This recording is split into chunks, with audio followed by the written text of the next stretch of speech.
Hello everyone, स्वागत है आप सभी लोगों का हमारे चैनल अभी विजन में। आज की इस वीडियो के अंतर्गत 9 अक्टूबर 2020 में NTA UGC net exam political science में पूछे गए प्रश्नों को मैं आप सभी के समक्ष प्रस्तुत करने वाला हूं। तो आप वीडियो को एंड तक देखिए ताकि आपको पता चल सके कि क्वेश्चन का ट्रेंडिंग क्या है, कैसे क्वेश्चन पूछे जा रहे हैं NTA UGC NET exam political science में। ओके, तो आइए स्टार्ट करते हैं वीडियो को। क्वेश्चन पूछा गया था एरिस्टोटल से कि अरस्तु ने राज्य का कौन सा कार्य नहीं बताया है। तो चूंकि ये जो क्वेश्चंस हैं वो स्टूडेंट्स के इंफॉर्मेशन के पर बेस्ड है, इसलिए इनके ऑप्शंस नहीं दिए जा रहे हैं। आपको सिर्फ क्वेश्चन बताया जा रहा है कि कौन सा क्वेश्चन पूछा गया और कहाँ से क्वेश्चन आया है। ओके, सेकंड है कि मैकियावेली का आदर्श शासन रूप कौन सा है। तो मैकियावेली का आदर्श शासन रूप है आपका, वहाँ पर बहुत सारे ऑप्शन दिए हुए थे, तो उन ऑप्शंस में से हमारा करेक्ट आंसर होना था रिपब्लिक यानी कि गणतंत्र। ओके, नेक्स्ट क्वेश्चन था कि राज्य एक आवश्यक बुराई है, किसने कहा है। तो ऑप्शन के अकॉर्डिंग इसका आंसर होना था थॉमस पेन। थॉमस पेन जी के द्वारा ये स्टेटमेंट पहली बार दिया गया था। नेक्स्ट क्वेश्चन है कि प्लेटो का दूसरा आदर्श राज्य स्वयं प्लेटो का आदर्श राज्य है, यह स्टेटमेंट किनका है।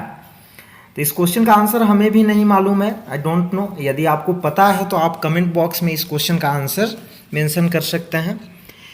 नेक्स्ट क्वेश्चन था मार्क्स की रचनाओं का सही क्रम, यानी कि उन्हें सही क्रम में, ऑर्डर में, सीक्वेंस में लगाना था।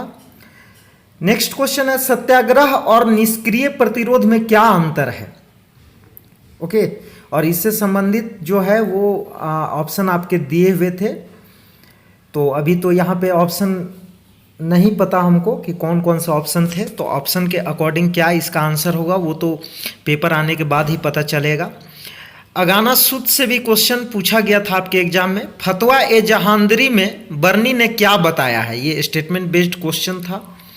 पंडिता रमाबाई के विचार बताना था कि ये चार ऑप्शन दिए गए थे आपके एग्जाम में और उनमें से पंडिता रमाबाई के विचार क्या क्या थे आपको बताना था। तिलक का निष्क्रिय प्रतिरोध क्या है, इसके बारे में क्वेश्चन पूछा गया, यानी बाल गंगाधर तिलक यानी इंडियन पॉलिटिकल थॉट्स के यूनिट से ये क्वेश्चन पूछा गया है।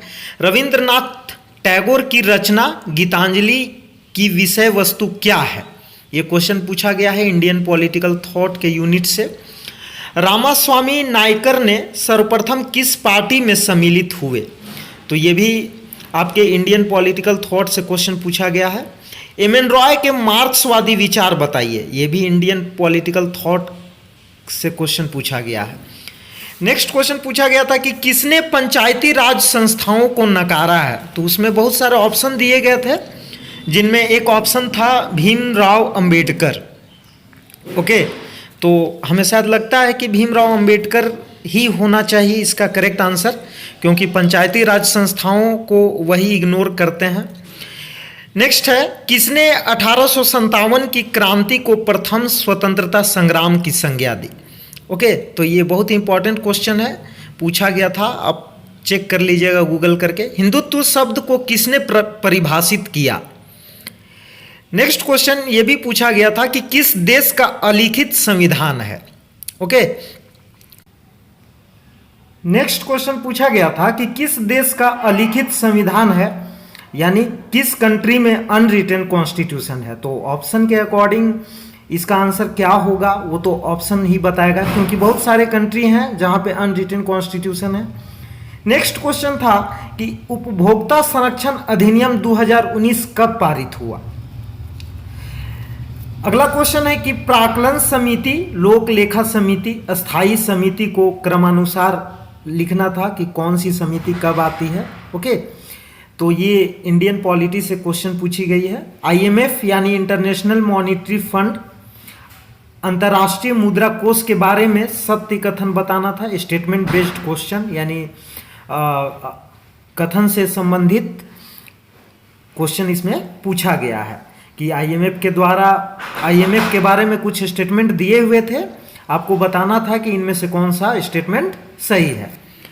आईसीसी के बारे में सत्य कथन बताना था। आईसीसी का फुल फॉर्म होता है इंटरनेशनल क्रिमिनल कोर्ट।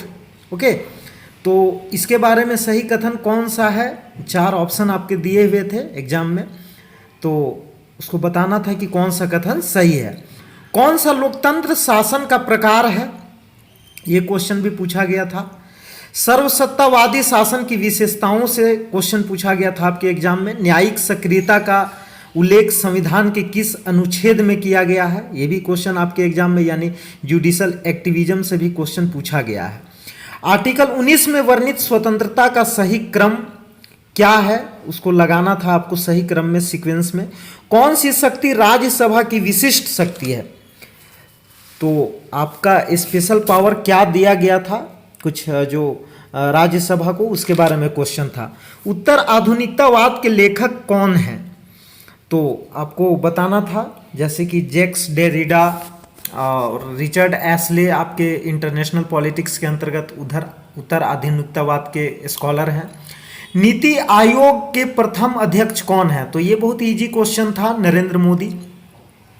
किसने मॉर्गेनथॉ के 6 अंतर्राष्ट्रीय विचारों को अपने नारीवादी विचारों में सम्मिलित किया, तो इसका ऑप्शन में क्या था, ऑप्शन के अकॉर्डिंग इसका आंसर पता चलेगा आपको। उपभोक्ता संरक्षण अधिनियम 2019 की विशेषता क्या है। अल्पतंत्र का लौह नियम किसने दिया था, तो ये दिया गया था रॉबर्ट मिचेल्स के द्वारा। इसमें बताई गई थी कि कोई भी पॉलिटिकल सिस्टम, किसी भी प्रकार का पॉलिटिकल सिस्टम किसी कंट्री में अपनाया गया है, लेकिन वहाँ पर जो शासन किया जाता है वो कुछ इने गिने लोगों के द्वारा ही किया जाता है, कुछ विशेष लोगों के द्वारा ही किया जाता है, तो इसीलिए उन्होंने अल्पतंत्र का लौह नियम बताया था, दैट मीन्स की आयरन लॉ ऑफ ओलिगार्की। अल्पतंत्र का क्या अर्थ है, इससे भी क्वेश्चन पूछा गया है। लोक प्रशासन की पुस्तकों का मिलान करना था, डिफरेंट जैसे FW विलोबी, आपके हर्बर्ट साइमन, इस तरह के क्वेश्चन आपके पूछे गए हैं एग्जाम में। उनके जो बुक का नाम है Woodrow Wilson, LD white, okay, उनके बुक और स्कॉलर के नाम दिए हुए थे, आपको मैच करना था। राष्ट्रपति के कार्यकाल का मिलान करना था। कांग्रेस सिंडिकेट में कौन शामिल नहीं थे, ये क्वेश्चन जो है वो रिपीट हुआ है, पहले भी क्वेश्चन पूछा गया है। पंचशील सिद्धांत, गुजराल सिद्धांत, भारत रूस मैत्री संधि का सही क्रम में आपको लगाना था ऑर्डर में। शिमला समझौता, लाहौर समझौता, श्रीलंका समझौता का सही मिलान करना था। JP नारायण ने कौन सी 2 पार्टी बनाई थी, आपको बताना था, ये आपके इंडियन पॉलिटिकल थॉट से क्वेश्चन है। भारत में किन देशों में शांतिकालीन सेना भेजी गई, ये आपके इंटरनेशनल रिलेशन से क्वेश्चन है, ओके। संगठन में संघर्ष प्रबंधन क्या है, ओके, तो ये शायद हमको लगता है कि ये पब्लिक एडमिनिस्ट्रेशन से ये क्वेश्चन पूछा गया आपका। NGO का उदाहरण बताना था, वो तो ऑप्शन के अकॉर्डिंग पता चलेगा कि कौन इनमें से NGO का उदाहरण है। NGO का फुल फॉर्म होता है non governmental organisation. All India Mahila conference की स्थापना कब हुई, ये भी क्वेश्चन पूछा गया था आपके एग्जाम में। नागरिक समाज की अवधारणा किस विचारक से है, तो ये ग्राम्स्की से रिलेटेड है, सिविल सोसाइटी का जो कॉन्सेप्ट है। वैसे अन्य भी विचारक हैं जो सिविल सोसाइटी के साथ जुड़े हुए हैं। कौन रूढ़िवादी विचारक हैं, रूढ़िवादी विचारकों में जिनका सबसे महत्वपूर्ण नाम उभर कर हम लोगों के समक्ष आता है, उनका नाम है एडमंड बर्क, ओके, तो ध्यान में रखेंगे आप सभी। नेक्स्ट क्वेश्चन था कि वर्तमान में कार्य करते हुए भविष्य का ध्यान रखना किस विचारधारा से संबंधित है, तो आई डोंट नो कि इस क्वेश्चन का आंसर क्या होना चाहिए। यूरोपीय संघ की शक्तिशाली संस्था कौन सी है, तो ये पार्लियामेंट शायद होना चाहिए इसका आंसर। सामूहिक सुरक्षा, कलेक्टिव सिक्योरिटी, सुरक्षा समुदाय, सिक्योरिटी कम्युनिटी, जो जिससे वो जुड़े हैं कार्ल ड्यूस, इससे क्वेश्चन पूछा गया था आपके एग्जाम में। ये इंटरनेशनल रिलेशंस यूनिट से क्वेश्चन आया है, यूरोपीय union, collective security, collective security community, okay. सामूहिक विनाशक हथियार संधि के बारे में जो कुछ स्टेटमेंट दिए गए थे आपको बताना था। भारत का संविधान का आदर्श किसमें निहित है? तो शायद ये प्रस्तावना में है, प्रियम्बल में। तो 51 से लेकर 60 तक गद्यांश से संबंधित प्रश्न भी पूछे गए थे। 2 रीडिंग कंप्रेहेंशन पूछे गए थे आपके एग्जाम में, पॉलिटिकल साइंस के एग्जाम में। एक क्वेश्चन ये भी पूछा गया था कि महिलाओं को समान अधिकार देने की बात कौन नहीं करता है? तो ये एरिस्टोटल इसका शायद आंसर होना चाहिए ऑप्शन के अकॉर्डिंग। ओके, जैसा कि स्टूडेंट्स ने बताया कि ये क्वेश्चन पूछा गया था अरस्तु से संबंधित। ओके, इकोलॉजी यानी पारिस्थितिकीवाद से क्वेश्चन पूछा गया था, डीप इकोलॉजी यानी गहन पारिस्थितिकीवाद से। बैरी बुजान से क्वेश्चन था। तो यदि ओवरऑल पेपर की बात की जाए तो पेपर मॉडरेट रहा इस बार का भी। सिंपल क्वेश्चंस लगभग 50 क्वेश्चंस ऐसे थे जो सिंपल क्वेश्चन थे। मॉडरेट में 30 क्वेश्चन थे और हाई लेवल के जो थे वो लगभग 20 क्वेश्चन थे। ओके, तो आपको ध्यान में रखना है।